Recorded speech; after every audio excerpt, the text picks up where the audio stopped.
Hi, this is Yvonne with Central Kentucky Television, and I'm here today with one of my good friends, Pam Giles, who is a paranormal. How you doing, Pam? Fine.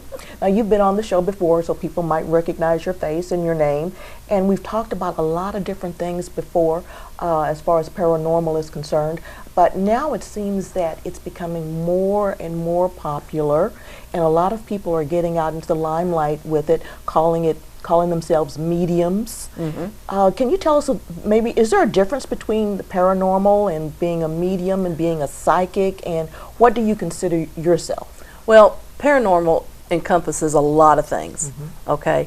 It encompasses what they call the psychic, the medium, ghost hunting, anything outside the norm. So paranormal is like a broad blanket. Okay. Like I say, it can cover a lot of different things. Okay. Now, when a person says they're a medium, what does that mean? Are they under a certain part of the paranormal? Yes. Okay. Now, like the medium part of it, they actually speak to departed loved ones, that type thing. Okay. Okay. And a psychic? Psychic can do a lot of different things. They can be a medium also. They can talk to ones who have passed. They can, a lot of times when people hear the word psychic, they think of tarot cards, crystal balls, that type of thing. So medium and psychic can be the same thing, but they're different too. Okay. Well, we're going to celebrate Paranormal Month by getting a lot of information out there to our viewers today. Now, as far as being a psychic, I know there are a lot of different things that you use, a lot of resources that you use. Right. Right. There's so many different things that a psychic uses. And then again, some of them don't use anything. You know, it's everybody is different. Every psychic, just like every person's different, every psychic or every medium is different. So they can use everything from a crystal ball to tarot cards to dowsing rods, pendulum, Ouija board. I mean, there's so many different tools out there for them. I know that the tarot cards are very popular. Tell us how that works.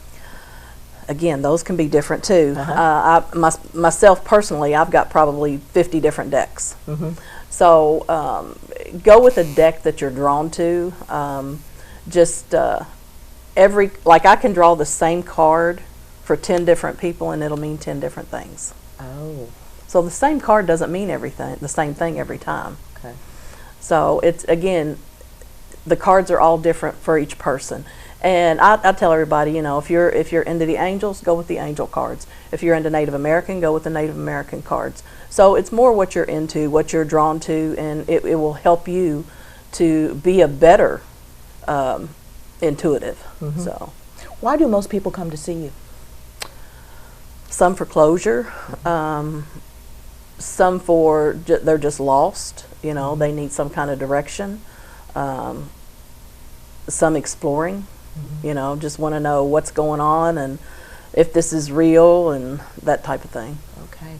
Now, I know, too, that you do a little ghost hunting. Oh, yeah. Okay. And I know that there are some houses that you can walk into immediately and know that they're haunted. Some you don't even have to walk in. Just look at it from the street and go, whoa. Yeah. Tell us a little bit about that whole adventure of going and ghost hunting. That has gotten a lot more popular, and a lot of people are jumping on the bandwagon, making money off of that. Me and Dawn have got so we don't go just to investigate anymore. We go if someone has a problem. Okay. And if somebody has a problem, they can call us. We'll come check it out, see if there's anything simple that we can do, or if it's going to be a major overhaul to solve the problem. Give me some examples. Okay, well, actually, we had a lady that had contacted us not long ago, and when we got to their house, we'd gotten pictures that there was chairs on top of refrigerators and all that kind of stuff. Well, come to find out, it wasn't really haunted, okay, but it was people in the house trying to get attention. Oh, okay. But while we were there, the guy, the man, the husband, he had a spirit that came through while he was there. Wow. And while some of our group was, you know, checking different rooms out and all this kind of stuff, I just started, you know, listening to this this man's spirit that was with him, and come to find out it was a man who had raised this guy. It wasn't his father, but it was like a father figure. And some of the things that he said to me brought that man closure. Wow. You know, it brought him some kind of peace. So to me, it wasn't that we were really drawn there for the haunting of the house. It was that we were drawn there for that gentleman to help him. And then we've had some to where we've had to do a full-blown exorcism on the house, on people. Okay, now is that anything like it is in the movies? It can be.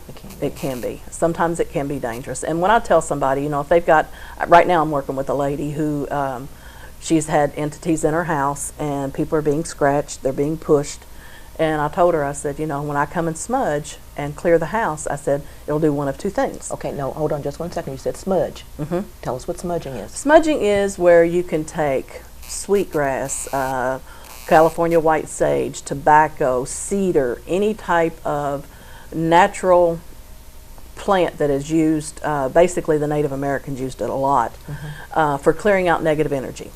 Okay, and you light it, and then you blow out the flame, and it'll continue to smolder, and it'll put out this smoke, and you go through the whole house, opening cabinets, doors, everything, and you just go through and say any kind of prayer, blessing, anything you want, and basically you're getting rid of the negative energy in there. Okay, and when you do that, it'll do one of two things. It'll either get better, okay, and totally solve the problem, or it will get worse. And if it gets worse, that's when we have to kind of go back and be a little more serious. Yes. Oh, God. So. Do a double smudge. Well, more than that. Okay. Now, you mentioned your group. Now, you have a group that goes with you? Oh, yeah. We have a group. It's called Kentucky Society for Paranormal Research. Gosh, there's about 15 in the group.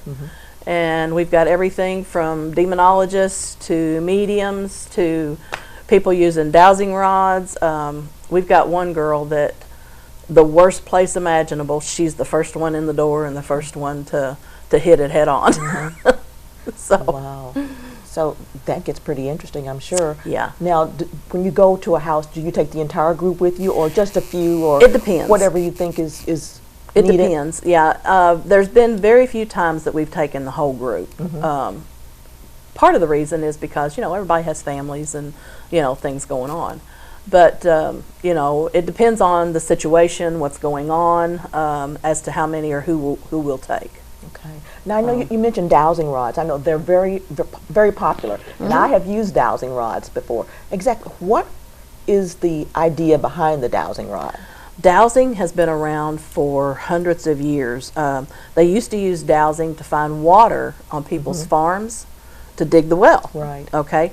Dowsing rods are a variation of the dowsing rods that they would use for that. And they used to use, like, willow was real popular. Different water maples, anything that would be drawn to water. But recently, well, not more than recently, but people nowadays pretty much use the dowsing rods. And they can be made out of, these are made out of brass. You can get them made out of brass. You can get them made out of copper. So, but dowsing rods basically are, you ask them questions and they'll point you to certain things. Okay. So that's a dowsing rod. Dowsing rod. Okay.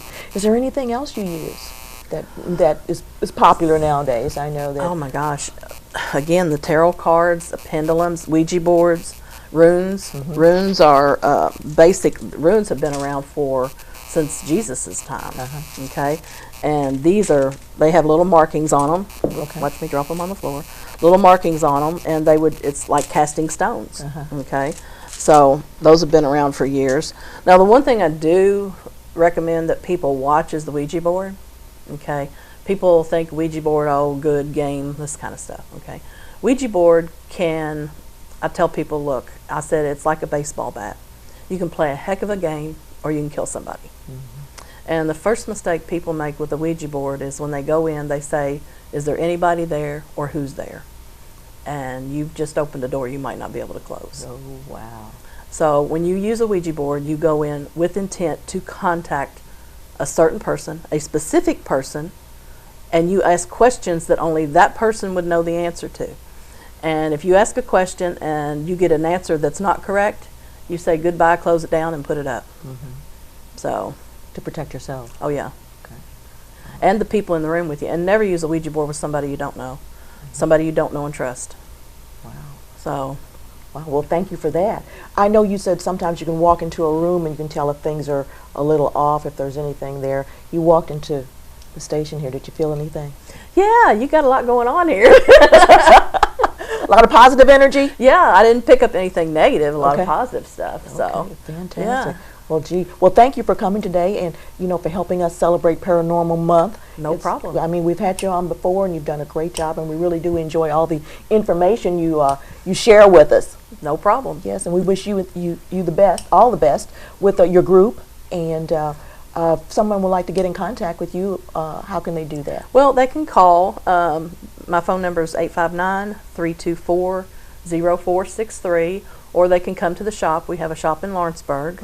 It's open Monday through Friday and Saturday till 1. So, but and they can find us on Facebook. Okay. Don does our Facebook thing. So he's, as a matter of fact, he's talking with a lady in Alabama right now about an experience going on in her house. So, So, wow. So you guys are all over.